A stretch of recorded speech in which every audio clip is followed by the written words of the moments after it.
প্রিয় সাংবাদিক ভাইরা, আসসালামু আলাইকুম। এটা তো খুব আলোচিত প্রশ্ন। স্থানীয় সরকার নির্বাচন আমরা নির্বাচিত সরকার হিসেবে মনে করি খুব দ্রুত সময়ের মধ্যে এটা হওয়া উচিত। আমরা এটা করতে চাই, কিন্তু একটু আইনগত জটিলতার কারণে একটু সময় লাগছে। সেটি হচ্ছে যে বিগত অন্তর্বর্তীকালীন সরকার স্থানীয় সরকারের 5টি স্তর, সিটি কর্পোরেশন, জেলা পরিষদ, পৌরসভা, উপজেলা পরিষদ, ইউনিয়ন পরিষদ, অধ্যাদেশ জারি করে এই নির্বাচনগুলি বাতিল করে সেখানে প্রশাসক নিয়োগের বিধান করেছে। এবং এই নির্বাচনগুলো অতীতে যেরকম জাতীয় প্রতীক, ধানের শীর্ষ, এরকম বিভিন্ন প্রতীকে নির্বাচন হতো, সেই প্রতীকটি বাতিল করে সাধারণ প্রতীকে নির্বাচনের জন্য প্রস্তাবনা করে এই অধ্যাদেশগুলি সংসদের প্রথম অধিবেশনে উপস্থাপন করেছে আইনমন্ত্রী। এরপরে বিশেষ কমিটিতে আছে।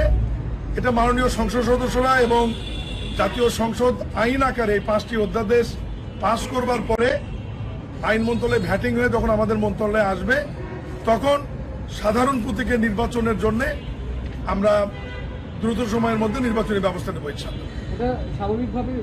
মাইসেবা, আপনারা আইন জানেন যে অন্তর্বর্তীকালীন সরকারের 133টি অধ্যাদেশের মধ্যে বর্তমান জাতীয় সংসদ কতগুলি অধ্যাদেশ আইন আকারে পাস করবে বা আমরা করব, সেটি 1 মাসের মধ্যেই আমাদেরকে করতে হবে।